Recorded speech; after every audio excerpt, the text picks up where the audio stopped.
السلام علیکم. آج ہم بات کریں گے فیٹی لیور پر. لیور سیکنڈ لارجسٹ آرگن ہے ہماری باڈی کا. اگر اس پر فیٹ آ جائے تو ہم اس کو فیٹی لیور کہتے ہیں. اور فیٹی لیور 2 ٹائپس کا ہوتا ہے.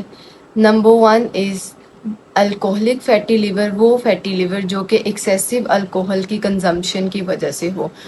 اور نمبر 2 از نان الکوہلک فیٹی لیور. اب اس کے سمٹمز پہ بات کر لیتے ہیں. اس کے سمٹمز میں مینلی آ جاتا ہے کہ آپ کے ایبڈومینل پین ہوتی ہے، اسپیشلی اپر رائٹ سائڈ پر سویئر ایبڈومینل پین ہوتی ہے، اور سم ٹائمز یہ بہت سویئر ہوتی ہے.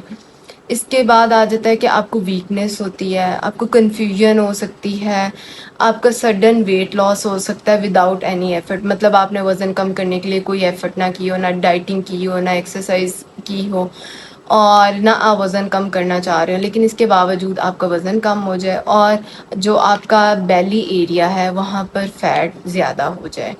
ٹھیک ہے. اس کے علاوہ فٹیگ ہو جائے، مطلب بہت زیادہ تھکاوٹ رہنا شروع ہو جائے، کنفیوژن ہو اور مسل ویسٹنگ ہو. اور سویئر کیسز میں کیا ہو سکتا ہے، آپ کو جوائنٹس بھی ہو سکتا ہے، آپ کی جو ایبڈومینل کیوٹی ہے اس میں پانی بھی اکٹھا ہونا شروع ہو سکتا ہے جس کو ہم اسائٹس بھی کہتے ہیں. انفلامیشن بھی ہو سکتی ہے. اس کے علاوہ اسپائڈر انجیوما بھی ہو سکتا ہے، جس میں کیا ہوتا ہے کہ جو آپ کی وینز ہیں وہ اسپائڈر لائک پریزنٹیشن شو کرتی ہیں. مطلب آپ کو ویزیبل ہو رہا ہوتا ہے کہ آپ کی اسکن پر اسپائڈر لائک، مطلب مکڑی کی طرح آپ کی وینز آپ کو نظر آ رہی ہوتی ہیں.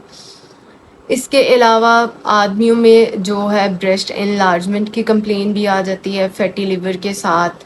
پھر جو وینز ہیں وہ ڈائلیٹڈ ہونا شروع ہو جاتی ہے، ہیپیٹک انسفیلوپیتھی ہو جاتی ہے، اور جو آپ کا یورین کلر ہے اور آپ کا اسٹول کلر ہے وہ چینج ہونا شروع ہو جاتا ہے.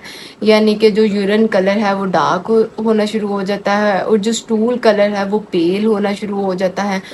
آپ کے اینکل کے گرد سویلنگ ہو سکتی ہے، آپ کی جو لیگز ہیں وہ سویل ہونا شروع ہو سکتی ہیں، کو سویئر ویکنیس فیل ہو سکتی ہے، مسل ویسٹنگ ہو سکتی ہے. اور اس کے علاوہ جو بلیروبن ہے وہ اکٹھا ہونا شروع ہو سکتا ہے، جس کے رسپانس میں آپ کو جوائنٹس ہو سکتا ہے. اب اس کے جو کوز ہے اس پہ بات کر لیتے ہیں. جو اس کا مین کوز ہے وہ یہی ہے کہ ایکسیسو باڈی فیٹ. مطلب اگر آپ کی باڈی میں اوور آل فیٹ زیادہ ہے تو ڈیفینیٹلی آپ کے لیور کے گرد بھی فیٹ زیادہ ہوگا. تو اس کا مین کوز تو یہی ہے کہ آپ کا باڈی فیٹ زیادہ ہو. اب کچھ مزید کوز جو اس کے پاسبل کوز ہو سکتے ہیں اس میں یہ ہے کہ آپ کا جو بلڈ شوگر لیول ہے وہ زیادہ ہو، انسولین ریزسٹنس ہو، ٹرائیگلیسرائڈ کے لیولز زیادہ ہوں، ایکسیسو الکوہل کنزمپشن ہو، جینیٹکس، سڈن ویٹ لاس ہو سکتا ہے، اوبیسٹی اس کا کوز ہو سکتا ہے، پریگننسی بھی اس کا کوز ہو سکتا ہے، اور اس کے علاوہ اوبیسٹی اس کا کوز ہو سکتا ہے. اب اگر بات کی جائے اس کے ڈائگنوسٹک ٹول پر کہ ہم کیسے پتہ لگا سکتے ہیں، سب سے پہلے تو اس کو ڈائگنوز کرنے کے لیے جو ٹول ہم استعمال کرتے ہیں وہ ہے ہسٹری ٹیکنگ. مطلب پیشنٹ کی ہسٹری لی اور یہ دیکھا کہ اس کے جینیٹکس میں ہے، اس کی ڈائٹری روٹین دیکھی، تو اس بیس پر ہم یہ لیبل کر دیتے ہیں کہ یہ انڈیویجول کو فیٹی لیور ہے. کیونکہ فیٹی لیور وہ کمپلیکیشن ہے جو کہ 80% لوگوں کو ہے، اور خاص طور پر وہ لوگ جو کہ 30+ ہیں. پھر جو سیکنڈ ٹول ہے جو اس کے ڈائگنوسس میں استعمال ہوتا ہے وہ یہ ہے ultra sound, abdominal ultra sound.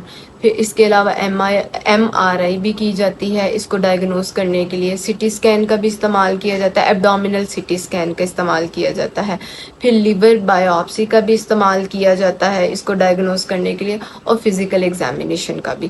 یہ کچھ پاسبل ڈائگنوسٹک ٹول ہیں. ہر پیشنٹ کو کیا فیٹی لیور کو ڈائگنوز کرنے کے لیے ہم یہ تمام ٹیسٹ نہیں کروائیں گے. ڈیفینیٹلی یہ پیشنٹ ٹو پیشنٹ ویری کرے گا، اور اس کی جو ڈیزیز کی پروگریشن ہے اس پہ ڈیپینڈ کرے گا کہ اس کو کون سے ڈائگنوسٹک ٹول کی ضرورت ہے.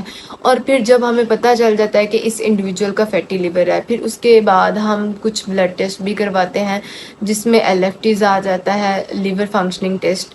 ایل ایف ٹیز کا کرنے کا مقصد یہ ہوتا ہے کہ ہم یہ چیک کر سکیں کہ فیٹی لیور کی وجہ سے لیور کا کتنا ڈیمیج ہوا ہے، مطلب انفلامیشن کتنی ہوا ہے، لیور کے انزائمز کتنے ڈی رینجڈ ہوئے ہیں. Thank you.